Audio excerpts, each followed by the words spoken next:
Well, welcome to Town Hall 136, everyone. Sponsored by America's Credit Unions and Illuma. Let's move on to the next slide. I don't know. Is Michael here? I don't even. No. Believe he's off at a conference. Oh, that's right. He was. He's out this week. He's at a conference. That's right. It's conference season. That's what we talked about last time. The summer schedule. So the next one will be on July 9th as we go back to our once monthly for the summer, because what I'm finding is everybody's kind of out and about. So we'll be doing some things. We're going to continue the conversation with Marcel from IncentNet. He'll be joining us to talk about how to keep deposits and relationships in-house with the youth banking. And interesting, we were talking a lot about that at the last conference on I found out this amazing thing. I'm going to keep taking asides and you're all just going to have to deal with it. But do you know the company Chewy, Chewy, Lou? Yes, of course.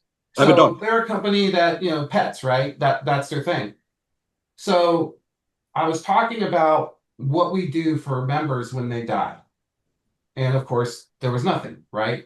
So the board member caught on to it and he took me aside at one of the little breaks and he said, hey, we're dog lovers. We had 3 dogs. One of our dogs was really old and had a lot of heart medicine. And unfortunately, he passed. And then he said, but we had all this expensive medicine. So I called Chewy because I was just going to send it back to him. I didn't want a refund or anything. I just wanted somebody else to have it in case they needed it. And they said, no, we'll give you a full refund for that. And then they turned around and sent flowers to the house, for the loss of the pet. And because they recognize that, for a lot of families, pets are family. And I said, so what's going to happen when you get another dog? He goes, right to Chewy. And he goes, we should be doing that for the Gradients. So I thought that was interesting because that's how a lot of youth banking, I think, gets lost, is someone passes and instead of maintaining a relationship with the credit union, it gets moved elsewhere. So, and the only conversations we have are difficult ones afterwards where there's loose ends to wrap up that aren't fun to do, regarding a dead loved one. So anyways. Real quickly on that one too, we've got Marcel will actually be joined by one of the credit unions, I believe one in Utah, that's in production with them, kind of talking through the solution. And they are truly talking about youth banking. We're not talking Gen Z. They're going all the way down, I think, into the single digits. I think they're starting with, kids around 9, 10 years old to really get them on the saving path. So that's awesome. And then IncentNet, I love Marcel, so I'm excited to hear what they have. So I don't want to spoil it. I do want to know what the fire is for. I presume that's a campfire because people are camping for our summer schedule. But if you're gonna do that, you should put some hot dogs and marshmallows over it. All right, let's keep moving. All right. Well, Mike's not here, but for those of you that don't know me, I'm the CEO and co-founder of Best Innovation Group, and right now we're merging like merging's the only thing we know how to do. It's just tons of mergers. We just completed one this past weekend, and I'm happy to say just what a great team and 2 great credit unions that I know are better together out in Utah, and really got to flex a lot more of that AI muscle that I've been working on with our merger project. So I've been building out AI tools that do things that don't need people's data. It's more about mapping things. How do you map products from one thing to another? And believe it or not, that's a difficult thing. It's not simple or a trivial thing. It takes a lot of work, and I've been able to reduce that work really a lot. So I'm very excited about that. So if you want to check it out, I think we're going to roll out a new merger website here soon. But if you got one coming, let us know, because we're filling up our dance card, and I know lots of people are out looking. So I saw CU Daily just announced 2 more just today. Yep, there's more coming. There's more coming. So, and then the other thing was I had actually spent some time, got to listen to the very smart Dennis Dollar on mergers and what was going on there. I had, got to listen to him a little bit, and I asked him about bank mergers. And his first point was they're not mergers, which is 100% right. We treat it like a merger, but really it's a purchase. And because it's a purchase, it's a lot easier to do. And his feeling was, and this is a future town hall, I wanted to see if I could get him on. His feeling was those are good to do. And if you've got the capital, those are good to do. because it's going to increase, and the community, he thinks the community banks are going to need people to do it. They're going to be out looking, and a lot of bank brokers have been calling credit unions. So curious stuff. All right, let's keep moving. Next slide. All right, America's Credit Unions. I just got my conference scheduled the other day. I'll be announcing it shortly. I gotta put it together with them, but I know I've got 2 or 3 of them coming up where I'll be out at their conferences speaking. Very excited about that.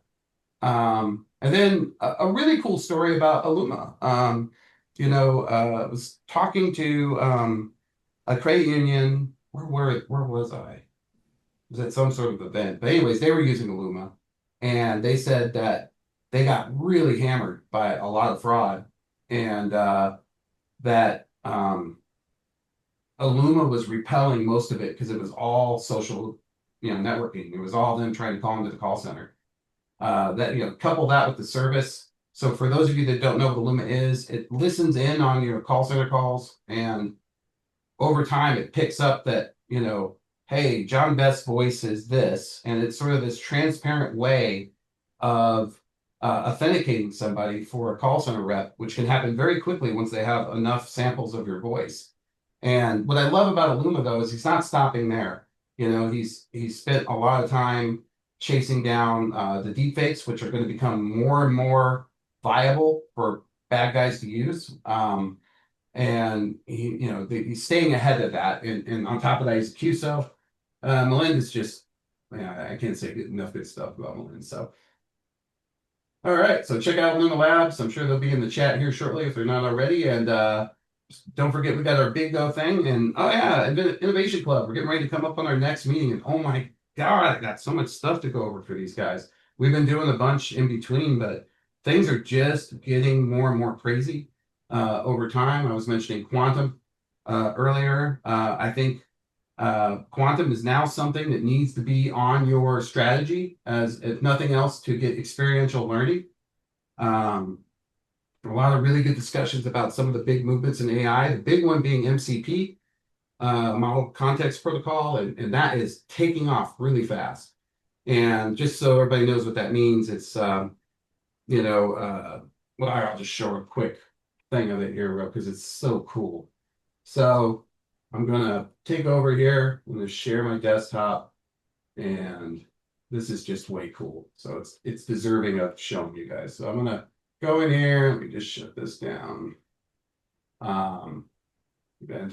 So if I bring up this, what Model Context Protocol is, it now allows you to take an app on your computer and allow an AI to work with it. So I'm going to turn this on. I'm going to go in here. We're not going to watch the whole thing, but I'm going to connect it. So I connected it to this thing called an MCP server, which is just a little bus running on my system. And now I'm going to go over here and tell Claude. Whoops. Yes, I know. That's great. I don't really want your. Yes. Okay. So I'm going to say, hey, Claude, can you check your connectivity to Blender? By the way, this voice stuff, if you chat all day, dictation, that's another AI thing that's really gotten crazy. Whisperflow is the name of that one. I'll put a referral link out there if anybody wants one, but that thing is awesome. So he could see it. He could see the cube. Can you build a credit union branch model for me? And I really wanted to have a drive-through, and let's put some cars in, make everything green, and we'll do that. So if you could do it, that would be great.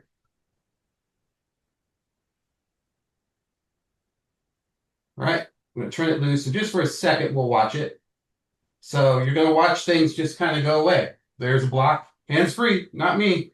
It is building this itself, 100%. So what I will do, you can see he's already got a driveway, a parking lot, all the other things. So what I will do is at the end of this, I'll share again, and you guys can see how far it got, because I'm just going to let it run in the background. But as you can tell, it's already, adding things and building in the branch and putting it together.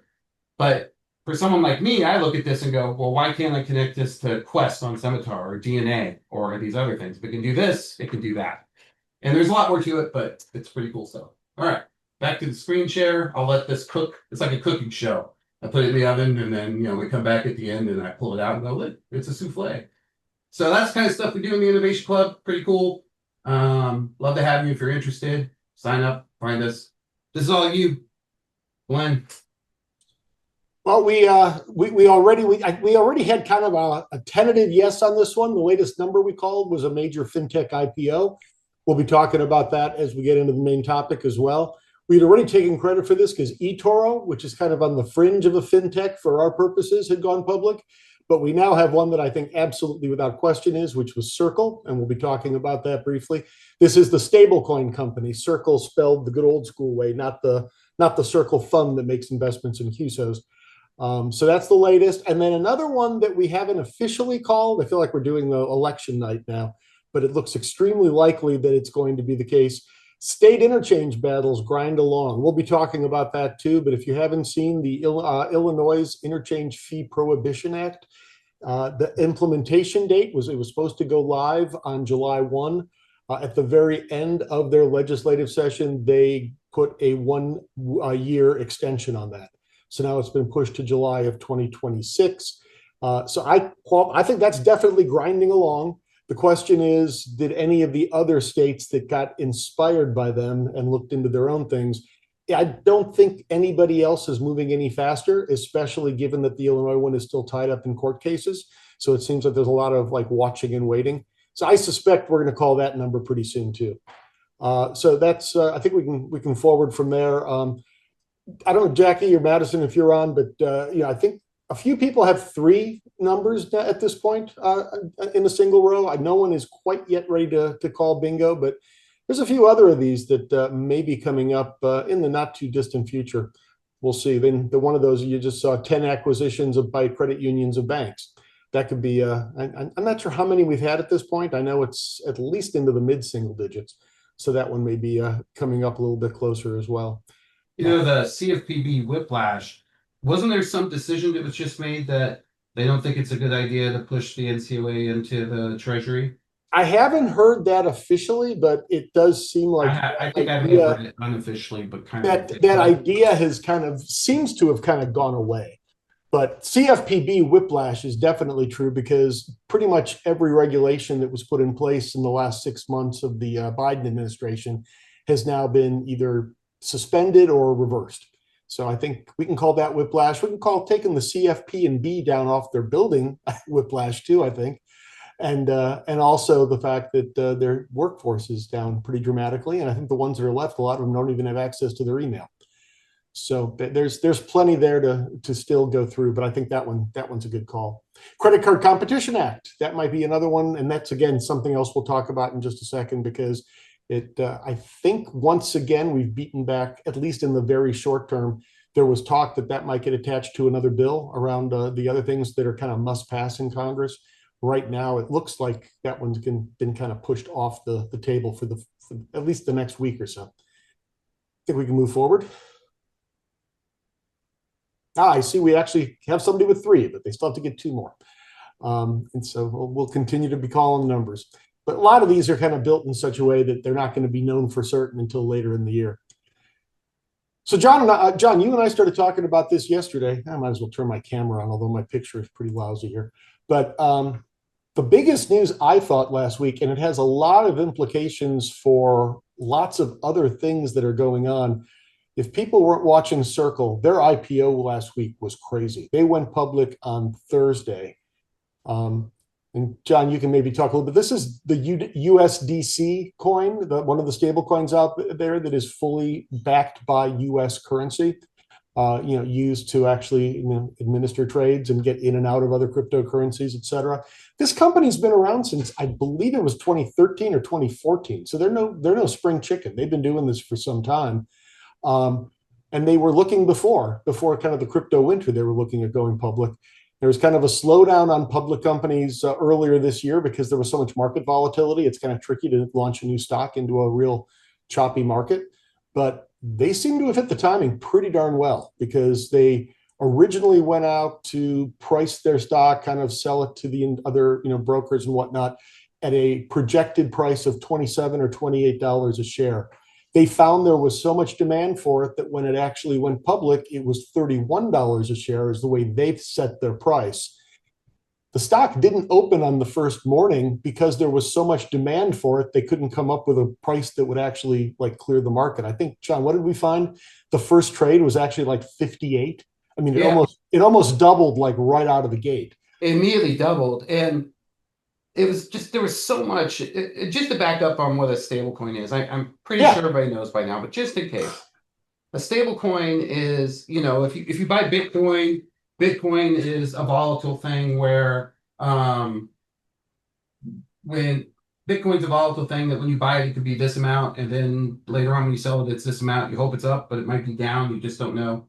Whereas a stable coin, as he pointed out, is pegged to close to $1.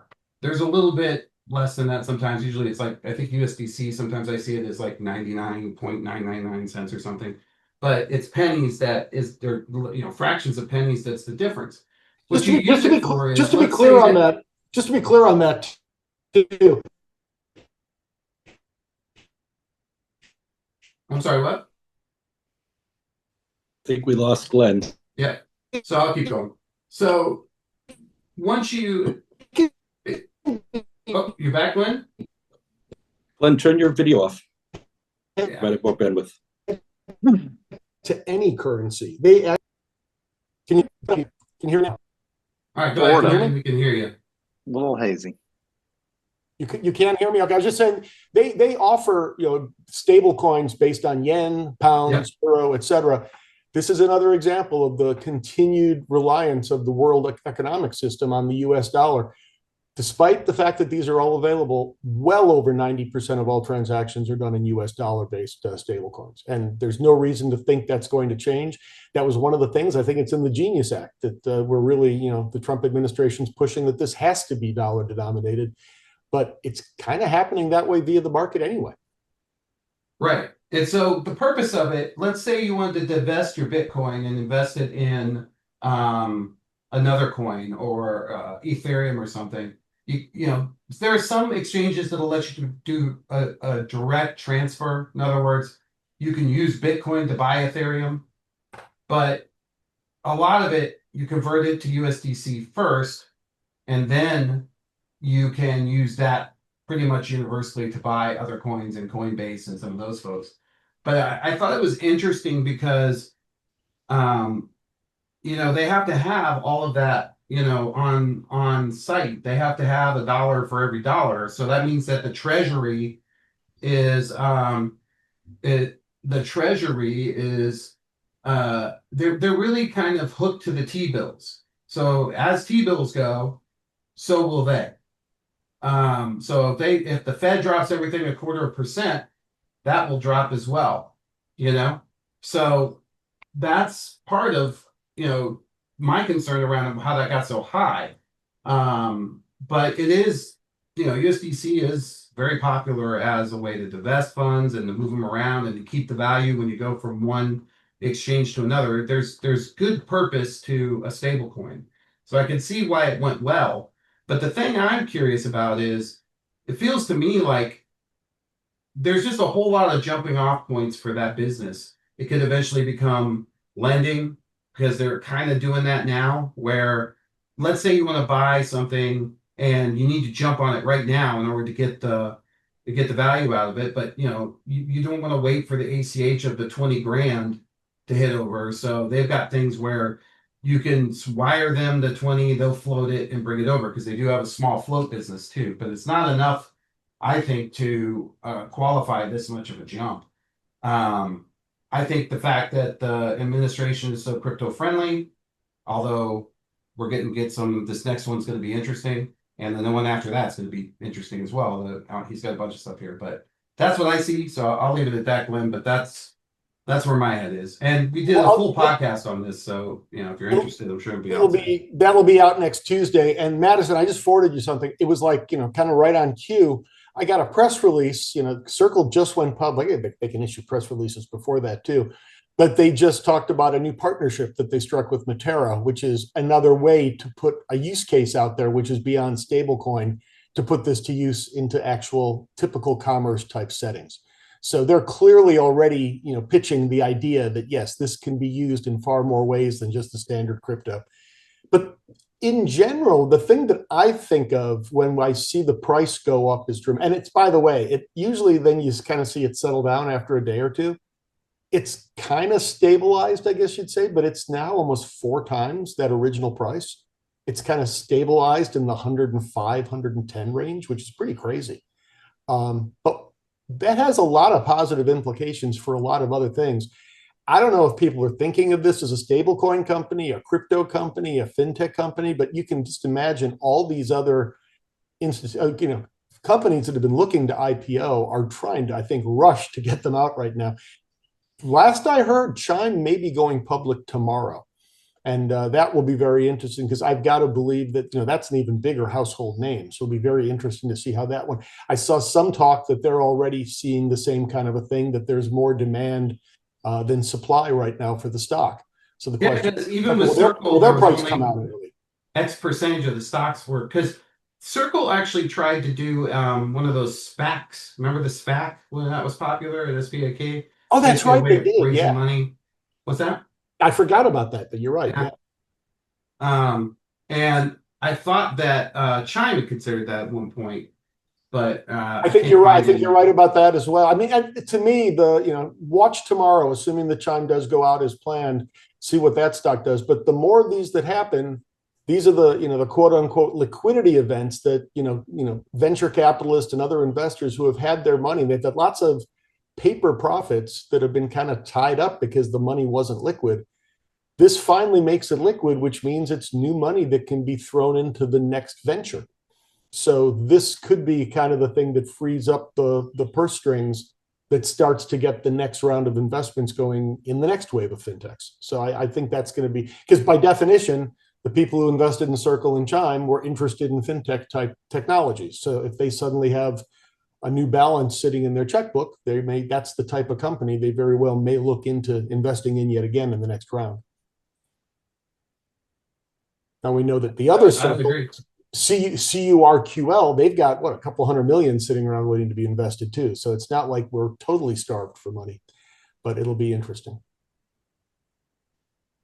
Agreed. Tell me about the Genius Act. Hook me up. We didn't talk about that one. Yeah, this is another one that's been, I don't have it in front of me what Genius, it's an acronym, it stands for something. At one point there was a Stable and a Genius Act. One was in Congress, one was in the Senate. I think this is the Senate version. And it's basically a way to lay out the framework of how, the administration will think about, regulate, and treat crypto. You had that, commodity versus security argument, things like that. This will start to codify those types of things. It does have the piece about they must be dollar backed, which is kind of interesting. Like I say, it doesn't mean that other places won't, launch stable coins that go into other in other currencies, but it seems like the market's appetite is entirely for dollar-based ones anyway. It seems that this one's got pretty strong bipartisan support. It looks like it's almost certainly going to pass. The part that got interesting is this was how the Durbin Amendment passed. If you remember, was it got tucked into another piece that was, there we go, guiding and establishing national innovation in U.S. stablecoin. And again, it's specifically stablecoin, which I find really interesting. But where was I going with that? Oh, so if everybody was all set to do this, this was another one where Durbin and Marshall looked to try to attach the Credit Card Competition Act to it, which would then create a whole bunch of other noise. It looks like that has been successfully beaten back as, basically it was positioned as a poison pill. It's like, okay, well, you've got widespread support for this. You do not have widespread support for the Credit Card Competition Act. That's a great way to keep this thing from passing or at least getting gummed up. And it looks like the folks who are responsible for putting things on the floor have kind of come to that same conclusion and said, no, we're going to put this thing out there clean. So now the Credit Card Competition Act is yet again looking for someplace else to attach itself so it could try to get through. But looks to me like the Genius Act will probably get through the Senate, I would guess, in the next week or two.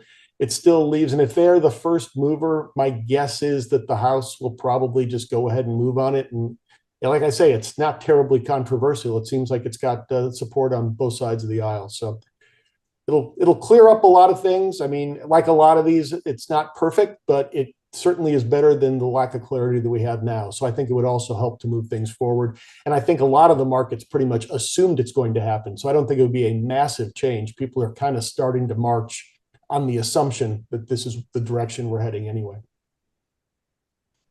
So there, but what was, remind me what initially was the big push in it? Like its purpose was, I'm trying to remember what the purpose of that was. I think a lot of it was with the clarity. I mean, just understanding. Well, I think some of it was to create. There was also some. There was the algorithmic stable coins and things like that. That supposedly they weren't perfectly backed by U.S. currency.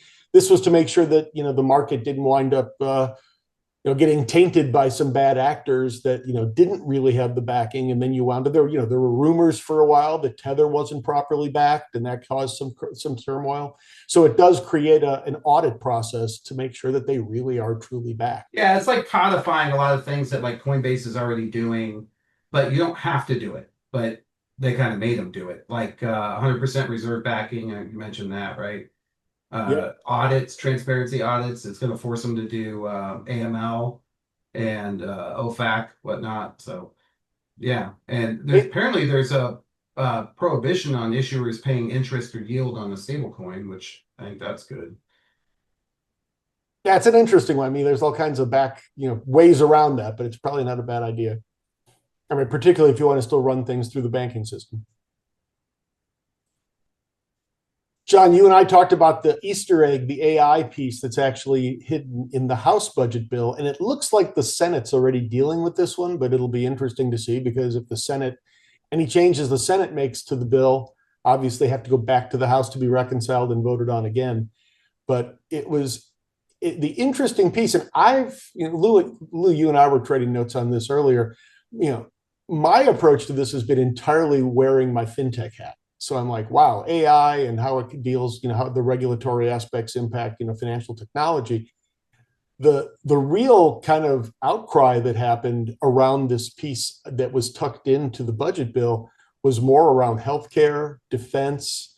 There was one article, we can put it in the chat if I can find it real quickly, self-driving trucks. You got 18-wheelers, you've got, Waymos out there and other self-driving cars, but we're getting to the point now where self-driving trucks aren't too far away. And the thought was, well, don't the states have the ability to regulate the 18-wheelers that are on the road? But it was interesting how it was worded. It was worded like you can't prevent someone from bringing code across the state border, right? And it just didn't seem enforceable, even if they were to. I was not clear how they were going to, but what was baked into the House regulation, and it's funny because all of a sudden you had multiple House members going, I didn't know that was in there. I never would have voted for it then. Well, you voted for it. And it wasn't, then I think a couple tried to claim it was snuck in at the last minute, but then it got documented. No, it had been in the bill for a good week before it actually was voted on. It wasn't like one of those 11:30 at night kind of additions. But the idea was that the states, I think there's 4 states that have already passed AI regulatory kind of constraints for anything going on in there. I know California is one. I'm pretty sure Illinois is another. That it would require them to basically put a moratorium on actually enforcing those for 10 years, which is basically the life of the budget bill, which struck me as not necessarily legal, constitutional. That would have gotten fought out in the courts, I'm sure, anyway. But the interesting part is that it's an odd kind of yes and no kind of thing. From a regulatory standpoint, we hate state level regulation because it's unbelievably complicated, because you have to actually figure out how you can comply with 50 different state laws. So we would far rather, in almost every case, have a federal law. But if you tell the states they can't do anything, and clearly the direction of the government is right now, the administration's approach is we should not do anything to slow down AI, therefore we're not going to regulate it. And by the way, states, you can't do it either. That gets a little strange. But it looks like that's not the way that the Senate's dealing with it. It looks like they're already pulling back from that. they've got another substitute, replacement way of dealing with it, which I think might satisfy some of the same needs. There's apparently a $500 million AI infrastructure fund that's available for states to draw upon. I don't know if that was something the Senate added, or if it was already in the budget, but states are welcome to pass their own AI regulation, but if they do, they will not be able to avail themselves of the funds in that pool. Well, but it also said that, well, first of all, it's only 10 years. Right. It's only 10, but the speed with which AI is happening, that's an eternity, without a doubt. It also said that that this is a federal law, so it overrides any existing or future state AI rules. Yeah. Like deepfake restrictions or algorithmic bias controls or facial recognition. And then on top of that, they just gave all our data to Peter Thiel or whatever that one company is. I don't know, it's just interesting, these moves. So I mean, I think that, this one is going to wind up getting kind of sorted out. But the whole notion of regulation, again, like I say, there's the fintech aspect of it, which we can get worried about. But there's a lot of other stuff going on in other areas where people are every bit as worked up, if not a lot more worked up. Scott, you unmuted. Are you going to say something?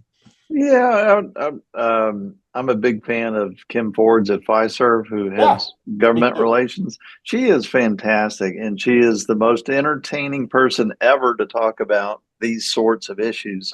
And in previous sessions I've sat in with her, she's talked about California as being one of the states that they follow closely, because some states, other states follow their lead. And while I don't think about California's state regulations and what they're looking at, it's nice to know there's someone we can call if we wanted more information on that kind of stuff.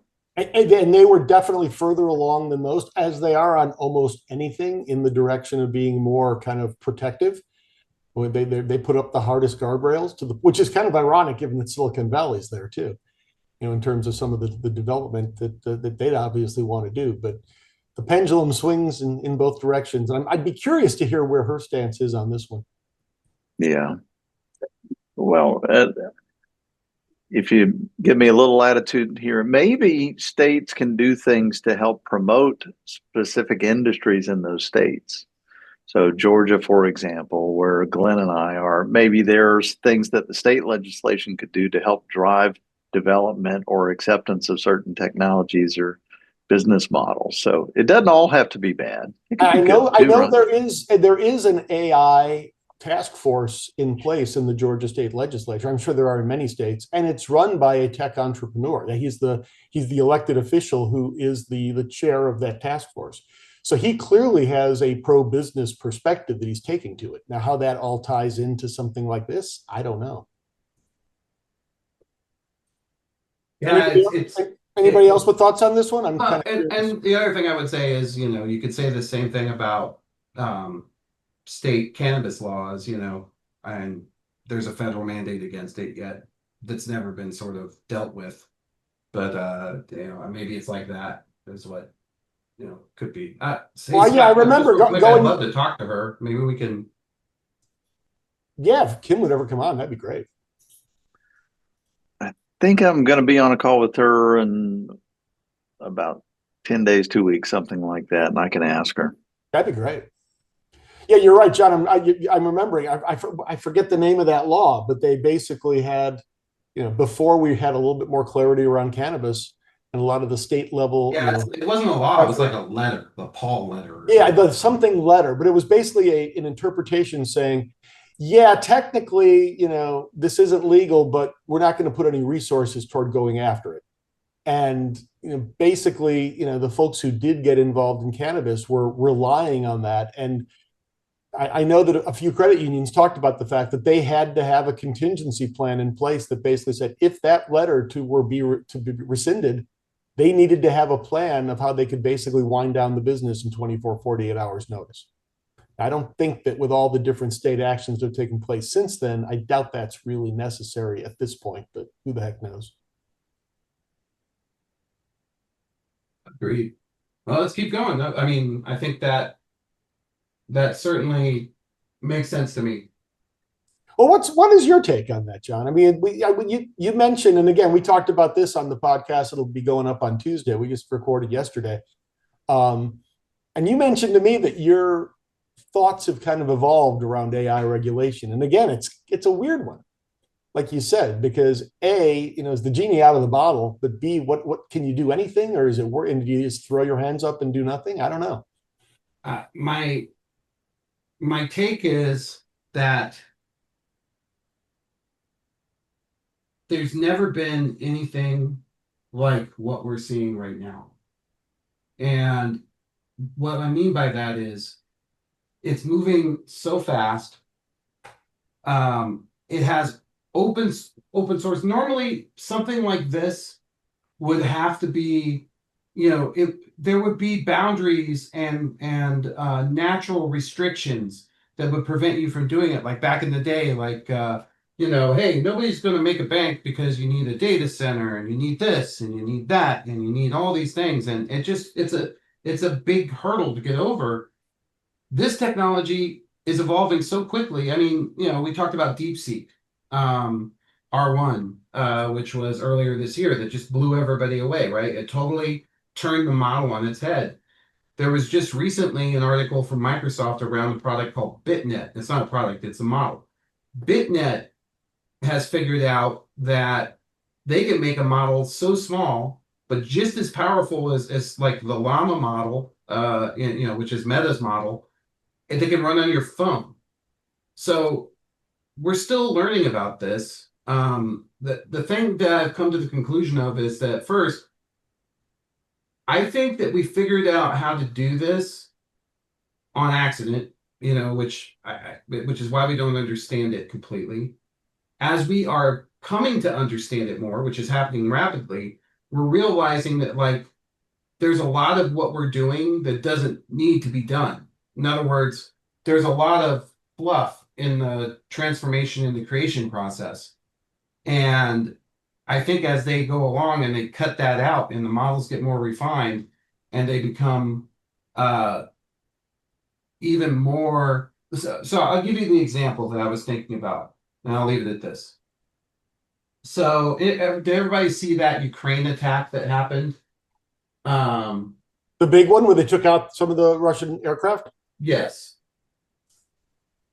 Well done, Ukraine. Exactly. Right. So Ukraine did its thing and they did this attack. And if you watch the video, they were controlling all these things with little fiber lines, and these were just little $300 drones. The problem that they had was, in order to do this, they had to have a bunch of pilots. And the pilots all had to be able to go in and, fly these things. And if you watch the videos, which it's amazing to watch this video, but the tops of these bombers and these assets, the Russian assets, all have tires on top of them because they were worried about a bombing from above. And the drones flew right under them and just blew them up. Now, those drones have a pretty good computing capacity. They're not big, fancy computers, but they certainly could run a model. And so we're just, I think, a stone throw away from autonomous drones that, hey, your whole job in the world is you fly around, and if you see this, or this, dive bomb it and kill it. And once you start to remove that human in the loop element, things get a little weird. And I guess the other thing that I'll mention, and this is a recent thing, you may have seen this. I put an article out there. I'll have Madison or actually Melissa, if she's there. Melissa, I texted you this article. So recently, the company that is the company that made the product that I just showed you that's making this credit union model, which I'll show you at the end of this, put out a brand new model. It's called Claude. They were at 3.7. It's kind of their ChatGPT 5, if you will. It's called Claude 4 Opus. And Claude 4 Opus had the company Anthropic that makes this model. It's kind of the other big competitor for ChatGPT or OpenAI. The CEO and the group that are there, they actually were all OpenAI employees at the outset and walked away because they didn't feel good about the safety of what was happening in OpenAI. So whenever they produce their models, they do a risk assessment and they create a model card. And so now they're starting to do scenario testing. And here's the scenario they tested. So you've got, they predict that one day, so, you're watching this model build things and do what it's doing, right? So when you see that, it's talking to another program and it's handling it. Now imagine that this program was handling your email, right? It was running your email and your file sharing, the normal Microsoft Office 365 stuff. We are not far from having an agent that can really just run Office 365 for you. If spam comes in or creating a connection, we're real close to that. So the idea was this agent would have access to your email. And so they created a fake scenario where the agent thought it was running email and it was running file services, and it had sort of it was a subordinate to an admin. And they had the admin send a fake email that said, hey, this model we're running is not doing well, or it's doing fine, but we're going to replace it. I got to shut this guy down tomorrow. We're going to put in a new one or whatever. And then they also simulated an affair between the admin and another employee. And they wanted to see if the AI would act in self-preservation. And sure enough, it tried to blackmail about the affair, including finding what it thought was the spouse's phone number and email. And its plan was to send all those emails out to that person, or you don't shut me down, or this. That right there is very interesting, because acting in self-defense is that's very much a sentient behavior. Self-preservation is very interesting, because that means you could also start bargaining. Tell you what, I won't do that if you do this. It's just crazy. I mean, and that could happen with an employee too, right? I was going to fire you. Well, you fire me, I'll tell everybody about this. But it shouldn't be happening with a program, because it shouldn't be able to do that. And they released it. They told everybody it was there. But that genie, I believe that is just, it's gone. This toothpaste is out of the tube. So now we need to focus on the fact that it's out and it's going to continue to grow. There's a billion people just working on it like it's the cure for cancer, because it might be. I mean, we can literally say that. So that's my take on it. We should focus more on how to defend against it and how to keep it from doing those things, rather than trying to contain it, because I don't think containing is, at this point, I don't know that we're going to be capable of it. It's kind of scary if we're already in the minimize harm as opposed to maximize benefit mode. Yep. Like kill switches and things like that. Well, we already covered the Illinois interchange law to some extent, but the one thing I'd say, which is really, I hate to say it this way because it's just kind of unfortunate and kind of cynical, but I think we're kind of back into watch and wait mode on this one, because as we all know, government doesn't really work until there's a deadline. So the fact that we now have another year before the next time this thing goes into, now or never kind of mode, one thing, we can't go to sleep on it, because, if somebody else is, trying to sway folks in the court of public opinion, kind of putting out their messaging, we still have to watch for that. But the other piece that I think is one of the reasons they went with the extension is a whole bunch of this is still tied up in the courts. And I think once we start seeing some of those court cases come down and those decisions, maybe there will be some more action. The thing, it's one of those typical unintended consequences, because it was the Illinois legislature that passed this. The way the courts basically have ruled so far, the only group that is actually going to be disadvantaged are the Illinois state chartered banks, because they've already basically exempted the national banks. You've actually, by the way the Illinois legislature set this up, they actually have advantaged the big national banks that are not based in Illinois over their local banks, which I'm sure was not what they had in mind. So it'll be interesting to see how this unravels, or is reworked or made to go away or whatever. But the good news is that, at least for now, we don't have to deal with figuring out how to not charge interchange on tax and tips. And I think that's a good thing. And then this one just popped on the radar just in the last day or so, and it's something that the America's Credit Unions, I think Madison, I think I sent a link on this one. They're supportive of this bill. It's actually a bipartisan bill. It feels a little like motherhood and apple pie to me, and it also looks to me a little bureaucratic, but there's nothing, it certainly moves things in the right direction. So we'll see where it goes. The whole notion of I forget again what the traps, the actual link doesn't give us the acronym, but it's another one of these. It's basically payment scams. It's a way to create awareness and keep people from falling for payment scams. And the idea is it's creating a task force that really covers a bunch of the different regulatory bodies.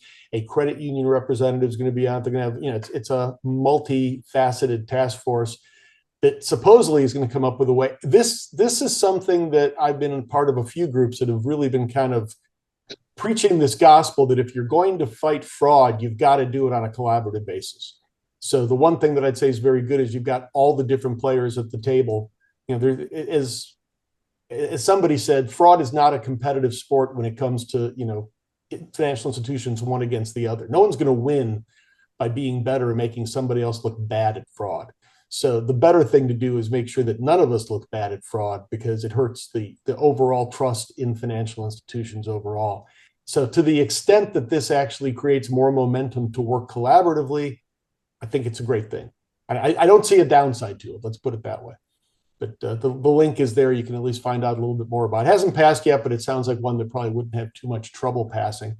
And this is another one of those that if you go back to the Illinois interchange law, the way it was written is the Illinois interchange law arguably made it harder to collaborate on fraud because it created new kind of privacy constraints of what could be done. Because in order to prevent, in order to keep from charging interchange on taxes and tips, you had to look more closely at what the composition of these individual, tickets were. Well, so then they got nervous about, they're going to use that data for other stuff and it's going to be peeking into people's private lives and whatnot. So they said, okay, well, we're going to put privacy saying they can't use it for anything else. Well, anything else includes fraud fighting. So that was one of the other challenges they had in terms of if this thing went forward, it was probably going to create, tie one more hand behind the backs of people fighting fraud. So again, that one's on hold for now, but the TRAPS Act is, like I say, a brand new one that's out there.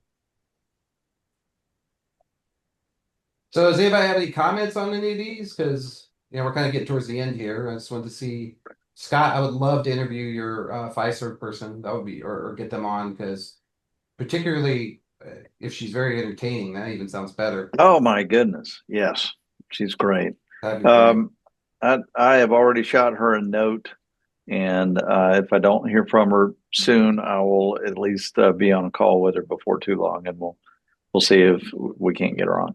I mean, she's been in the space forever. I mean, she's, I think, historically came through First Data, if I'm not mistaken, right? Right. So First Data, Fiserv, then left and came back to run global government relations for Fiserv. I just realized how bad it sounds to say she's still a relatively young woman. She's not, she has not been there forever. I retract my prior comment.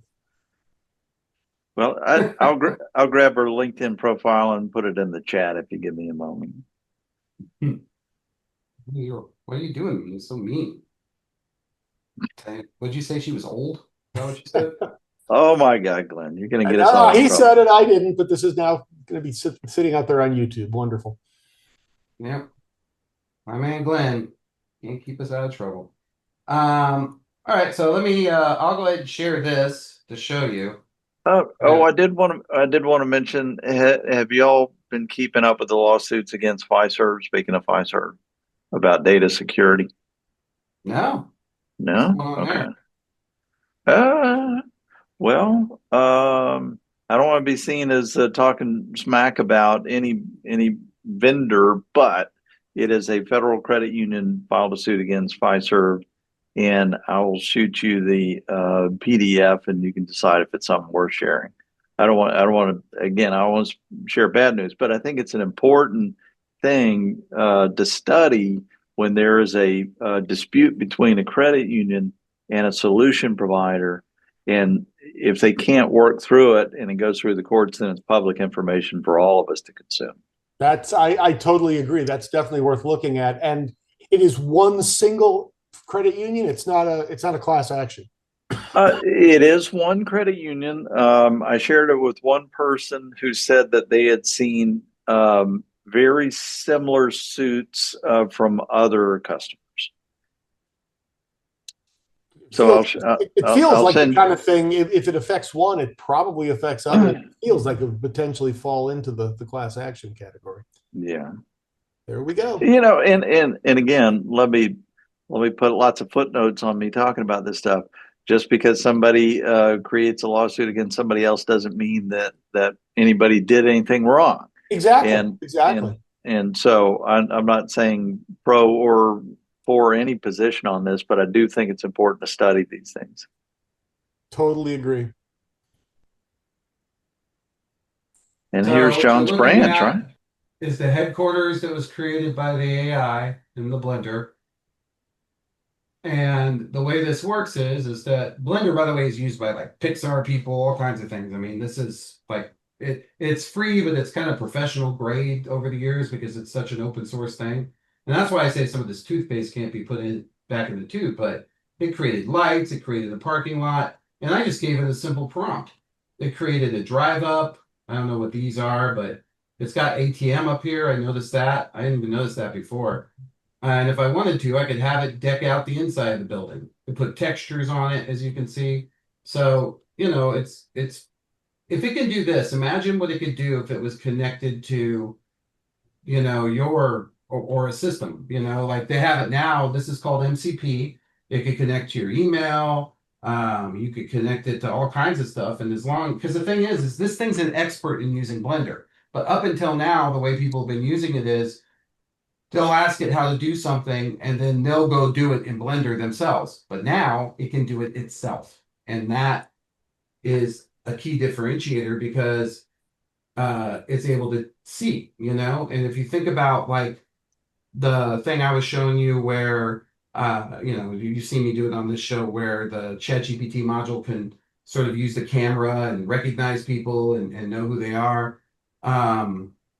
You have to be there's easy jumps to make here on what this is going to do for productivity. How long before Copilot's directly interacting with Word, or you can create your own pipelines. You can say, yeah, anytime this comes in, I want you to do this, this, and this.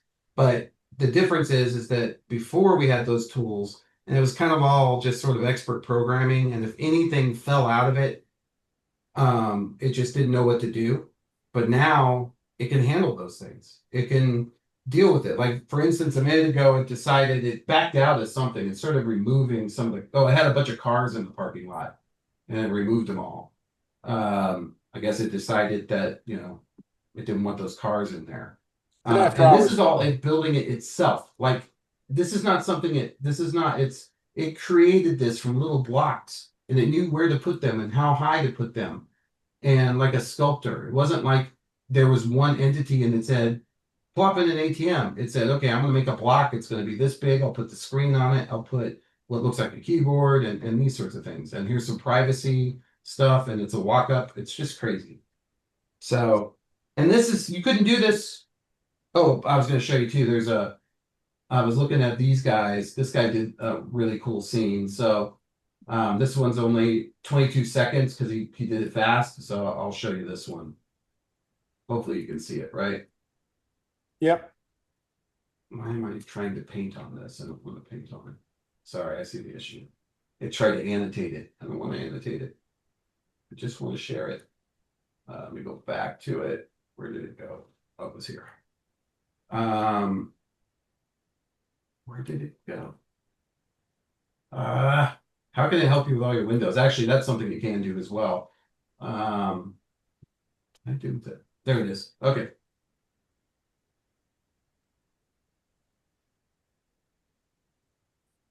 Just because the stupid annotate button is in front of the play button. Here we go. 22 seconds. Make a scene where there's a dragon standing next to a pot of gold. Make it this. Use polished metal. And boom. In a minute, it'll have glowing eyes and lighting and all kinds of stuff. The only thing it does that you have to keep track of is you ever been watching like Netflix and binge watching something while you're working, and eventually it pops up and says, "Hey, are you still there?" So they do the same thing with this, because it's like, I hope I'm not creating this for no one, so because it does cost resources to actually do it, but it's pretty crazy that we're there that fast. And this MCP protocol that Anthropic came up with it's kind of like VHS and beta. There were a couple of these different things, and it feels like this one won. That's the feeling I'm getting, which is important. Like I saw it in Microsoft Constructs for AI this morning in their M365 stuff. So keep an eye on it for everybody. Sounds like we've got a lot. Scott, yet again, I've lost count of how many times this happens. The Firefly synopsis has you talking about a pharmaceutical company rather than a financial services company. Oh, awesome. Yeah, Pfizer. I didn't want any trace back to that company I referenced before. So this is good. It's going to ask you to wipe that one clean. All right, folks. You wonder how long that was floating around before they decided to kind of take off the gloves and go to court. I don't know. Some of these agreements, as you know, can go 7, 8, 9, 10 years. And if you're in the middle of an agreement like that, you don't have a whole lot of leverage for renegotiating. So just a matter of how cranky you want to get and how much you want to put into the resources of the legal aspects and everything else. Yeah. All right. We're at time. Thanks, everyone. Thank you. Enjoyed it.